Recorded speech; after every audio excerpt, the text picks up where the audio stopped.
বিগত 1 মাসেরও বেশি তোমাদের সাথে কোনো মিনি ব্লগ শেয়ার করা হচ্ছে না।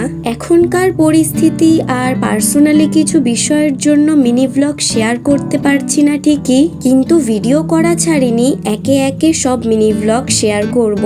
তো যাই হোক, দিনটা ছিল 21শে জুলাই। গেছিলাম রিয়াদির এক ফ্রেন্ডের বিয়েতে।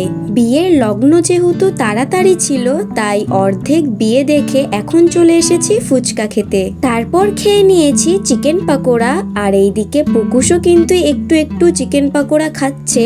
আর আজকে পুকুশকে নিয়ে আমরা দুজন যেহেতু একা এসেছি, তাই তাড়াতাড়ি বাড়ি চলে যাব বলেই ঠিক করেছিলাম, কিন্তু সেই খেতে বসতে লেট হয়ে গেছে। আর এইদিকে তোমাদের সাথে মেনু কার্ডটাও শেয়ার করে নিলাম। খাওয়া দাওয়ার পর রিয়াদির দুটো ফ্রেন্ড আমাদের বাড়ি ছেড়ে দিয়ে গেছিল। তো আজকের মিনি ব্লগটা এখানেই এন্ড করছি। ভালো লাগলে কমেন্টে জানিও আর চ্যানেলটা সাবস্ক্রাইব করে দিও। টাটা।